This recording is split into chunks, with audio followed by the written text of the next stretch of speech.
The best of Money Matters. The Big Story. Welcome to The Big Story. I'm Hongbin Jeong. In this day and age, technology is woven into nearly every aspect of daily life, from online learning to digital entertainment and social media. While technology offers countless benefits, it also brings challenges that we need to navigate carefully.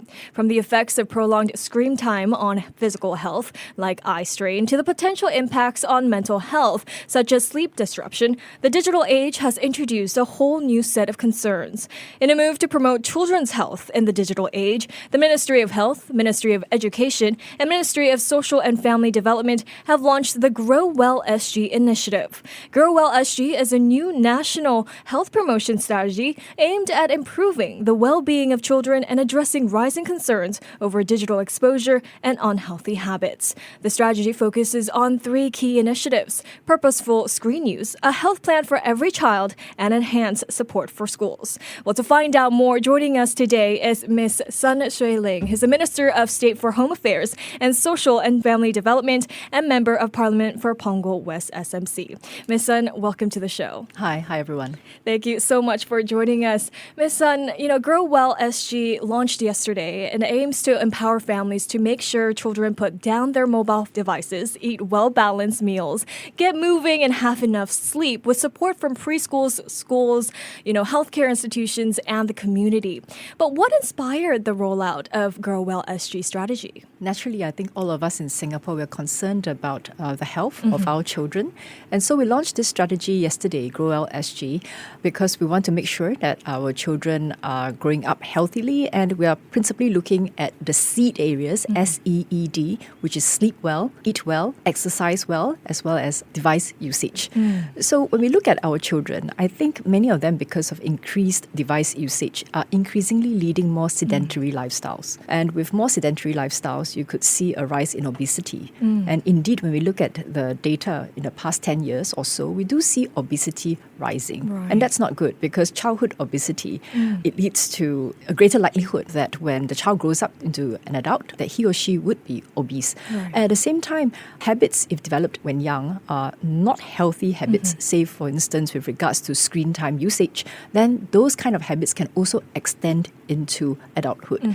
At the same time, when we look at research, and we have a longitudinal study done here in Singapore for the past 14 years, we have tracked the health outcomes for children. We do see that what happens in the early years, the first 1,000 days of a child's life, actually does impact the cognitive function, the executive function of children. In other words, what happens to children in the very young age from 0 to 3, it affects how they learn, grow, and develop subsequently. Oh, wow. Okay. And as you mentioned earlier, there are 4 key areas of Grow Well SG, and we focuses on the eating well part, the sleeping well, learning well, and exercising well. But why these 4 areas? Why is early intervention in these key areas important? Like I mentioned earlier, if you have a very sedentary lifestyle, so you're not eating well, you're not exercising at all, that I think leads straight into obesity. Okay. I think that's quite clear cut. If you don't sleep well, then it affects your attention span and how you learn in class and for all your daily activities. The same with device usage.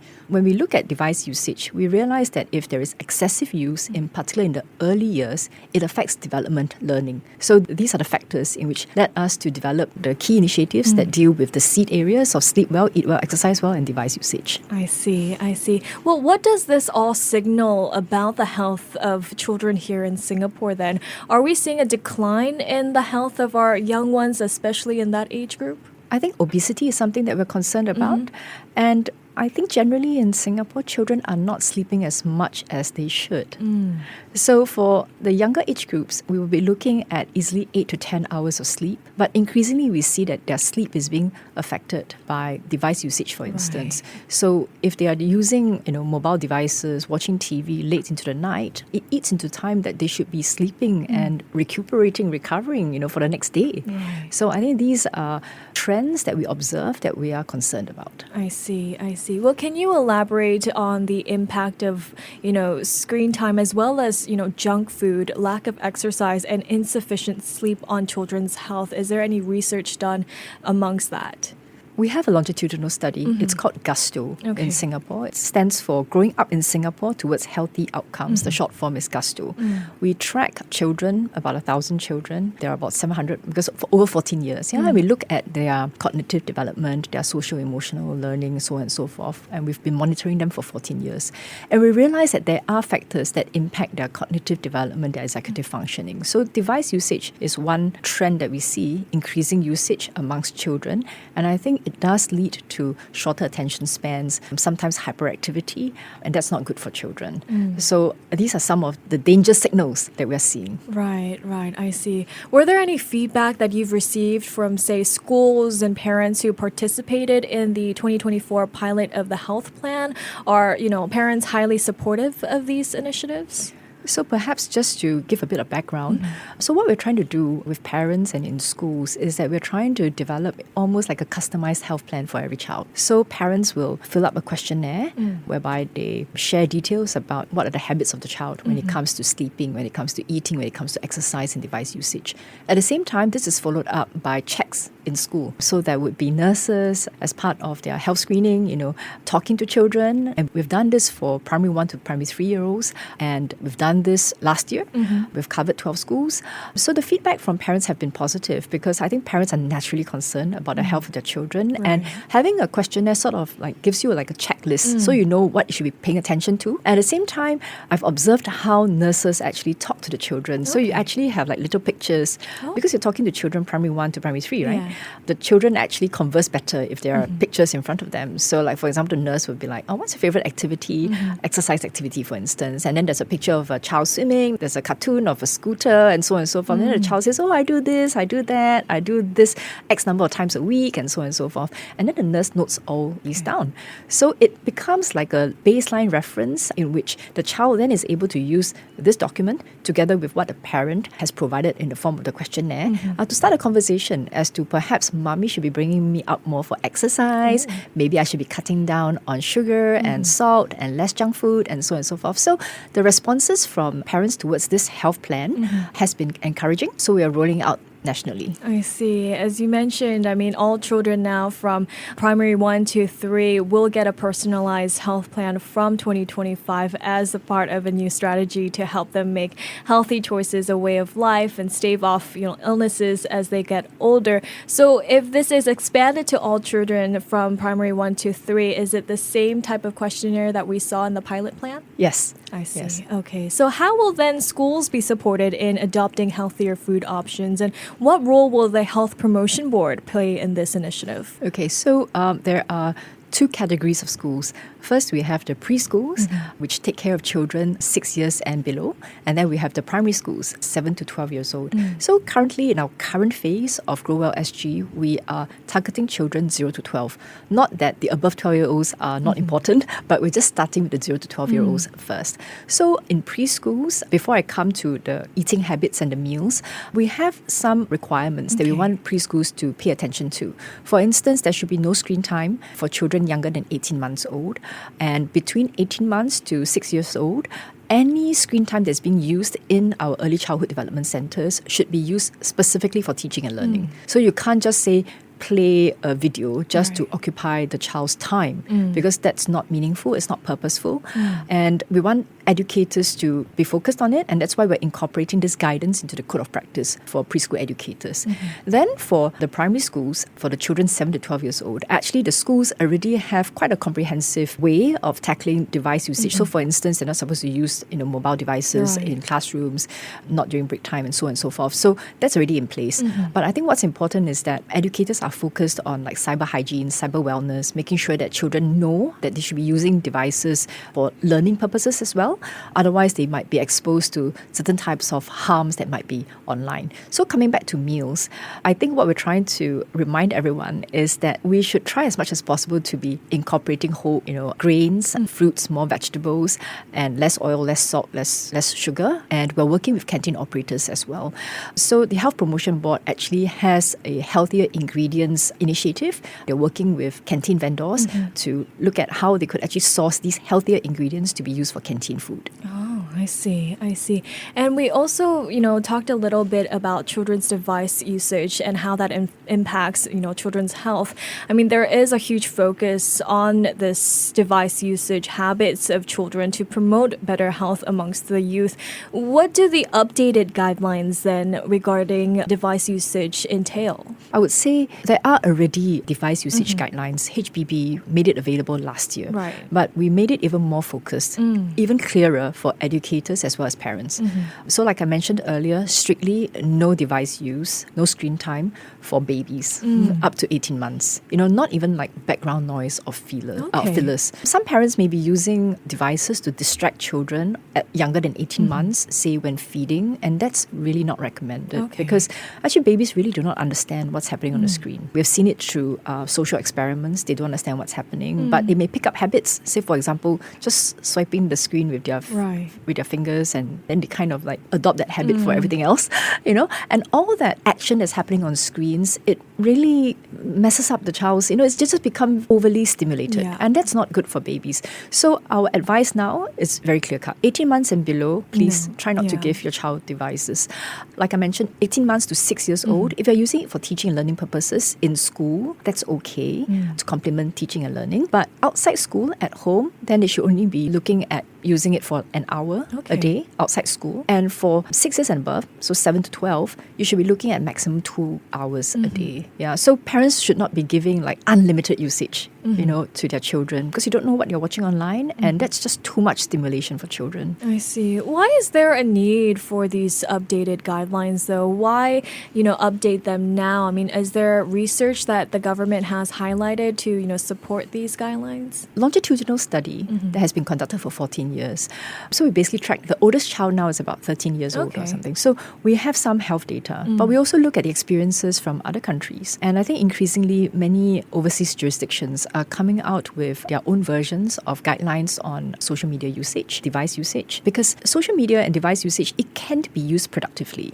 But there is a problem when there is just unlimited use and basically when there are totally no controls in place. So you don't really know what children are reading, watching, viewing online, hearing online, and so on and so forth. And that's not safe for children. So MDDI is monitoring all these trends, looking at what's happening overseas, and we look at what's happening in Singapore. We look at the health data from the children based on the studies, like I mentioned, Gusto, as well as another one that we have, SG Leads here in Singapore. And we decided that I think we need to be a lot clearer when it comes to guidelines, because if we start to have a lot of caveats, then parents might be a bit confused. So we're just very clear, under X years old, X number of hours, and above a certain age, X number of hours. But we do recognize that parents face different difficulties when they parent. Oftentimes we see parents who are both out at work. There could also be just families with diverse, difficult circumstances, and they may need to use devices because they don't have other resources to help take care of the children. But what we try to do through guidelines is to say that this is what the science and the research and what the doctors tell us. So as a responsible government, the Ministry of Health feels that it's necessary to put out these guidelines. But we recognize that parents will do what they can. And our starting point is that parents want the best for their children. So we hope that these guidelines will help. But if parents find it difficult to be able to try to meet those guidelines, then we're also trying to provide resources to parents. So we have partners like Families for Life, Centre for Fathering, a lot of resources we're putting out online so that parents can actually look to these advice to be able to parent their child in a way that is suitable for them. I see. Well, on the topic of resources, right, what support will be provided to, preschools as well during the first few months of the revised screen use guidelines, and how will compliance be monitored? Firstly, a lot of preschools are already doing what the guidelines are saying. So I would say 100% of preschools do not have screen time usage for babies. So under 18 months. But above that age group, preschools are using screen time for a variety of purposes. And we want to be quite clear to them that when we say purposeful usage, we mean, for instance, and we give them examples. And we include that into the Educator's Guide, which will be released in March 2025. For instance, if you're, say, playing a song because you're teaching a child music and movement, that's fine, right? If you're using a digital device because you're teaching digital art, for instance, that's also good. But what we're trying to tell educators not to do is don't have it as a time filler. So for instance, like maybe you're waiting for the parent to come and pick up the child from from school and then you don't know how to occupy the child's time, so you just leave the child there with a digital device. That's no go. Yeah. So what we're trying to do first is that the Early Childhood Development Agency, we would counsel and work with preschools because we just want to set them off on the correct path. And it's only if they are recalcitrant in the sense that they refuse to follow the guidelines and there's no good reason why they're not following it, they just persist in certain practices that are not good for the child, then they could potentially receive a warning from ACTA. And in very egregious cases or where there's just a refusal, to cooperate, then we might consider something even more strict. I see. But the first step is really to counsel and to guide. Okay. Then what role do parents, play in ensuring the success of the Grow Well SG strategy, particularly in managing screen time and fostering healthy habits? Whatever we do in preschools and schools, it really can only last if the same habits are being practiced at home. So we hope that parents can be good role models themselves, because if they are on their digital devices all the time, then children might feel that that's the way to go, and that's norm, that's the norm. So we hope that the guidelines would also help to remind parents that we know that you want the best for your child, and look, we better pay attention to device usage, for instance. So these are the recommended guidelines, and if you can practice what we are suggesting and recommending, that would be great. And if parents are finding difficulty doing so, then there are some resources. So for instance, many parents have fed back to us like, I need a digital device to distract my child so that I can feed my child. So oftentimes when you go to the hawker center, you go to any eating place, you'll see children with a mobile device or an iPad in front of them, watching it as they eat. So we'll have like videos online to suggest to parents, like, number one, set aside places at home where, for example, let's say the dining table, maybe you could tell your children that, when you are at the dining table having meals, then you shouldn't have digital devices there. So that there are certain boundaries that children get used to. Also, certain things like, for example, not using digital devices right before bedtime because it impacts their ability to fall asleep. So we'll put up these recommendations and also resources online for parents so that they have something to, like, videos to watch and understand how they can parent more effectively in a way that's helpful for the child. And I think that's the way we hope to work with parents. I see. So how does, Grow Well SG measure the effectiveness of the strategy in improving children's health outcomes over time then? We would have surveys over the years, because at the end of the day, we're talking about health and we are also talking about habits, both which are difficult to measure just overnight. Right? And it could be a confluence of various factors. But we would be conducting surveys to understand about device usage, for example, and how that tracks over the years after we rolled out the guidelines. At the same time, we'll also be measuring certain indicators, for instance, obesity, right? You just wait and take a BMI. And of course, when health screening is being done in schools, the questions that we ask the children, and we are able to track the child's response from year to year, right? So the child will be able to share with us, like, have they been exercising more? Have they cut down on sugar and salt, for instance? So these are things that we would be able to monitor with the health plan in place and the questionnaires in place. I see. Well, then, are there any challenges that you anticipate in ensuring that all children and families follow the guidelines, set out in the Grow Well SG strategies? And how will these challenges be addressed? We recognize that parents want the best for their children, but they really could be managing complex circumstances. So, for instance, very busy parents, or you could have single parent households, or there could be different parenting styles between parents and grandparents, for instance. So there could be a variety of issues that different families face. So you could have guidelines, but parents and families may just find it difficult to work according to those guidelines. And the last thing we want is for parents to feel guilty for not following guidelines. That's not the point. The guidelines are just like signposts where we say in an ideal situation, this should hopefully be what is happening.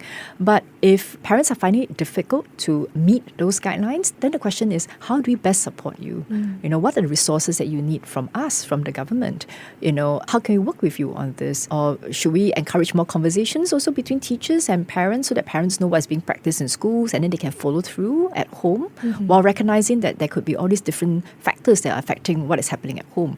So I think what we want to do is that we really want to have this collaborative spirit between schools, government, as well as parents. And this is not a finger-pointing blame game. It's not like, oh, my child's health is affected because you didn't do this or I didn't do this or whatsoever. Because at the end of the day, I think we're all totally aligned in that we want the best for our children. So let's see how we can work together on this. I see. And before we let let you go here, Minister. How will the Grow Well SG strategy integrate with existing public health initiatives like Healthier SG and Age Well SG to create a more comprehensive approach to health across all age groups? So Healthier SG is like for the general population, it's for everyone. Age Well SG, like it says, is for the seniors. So I think it's very timely that we now have a Grow Well SG, which is for the younger age groups. And I think over time, you will see that Grow Well SG, as we roll this out, we would look to see how we can expand it for the older ages while recognizing that there has been also work done for the other age groups as well. For instance, I was also a member of the Interagency Task Force on Mental Wellness, and that was quite focused on young people and youths. So that takes care of another group of young people. So I think we have to see all these different initiatives together, that they form a holistic whole to take care of Singaporeans across all the age groups. I see. Well, thank you so much, Minister, for joining me today. Thank you. Thank you. That was Miss Sun Xueling, who is a Minister of State for Home Affairs and Social and Family Development and Member of Parliament for Punggol West SMC. This has been The Big Story with me, Hongbin Jeong. To listen to more great interviews, download our podcasts at audio.sg or download the audio app. That's AWEDIO, audio at the App Store and Google Play.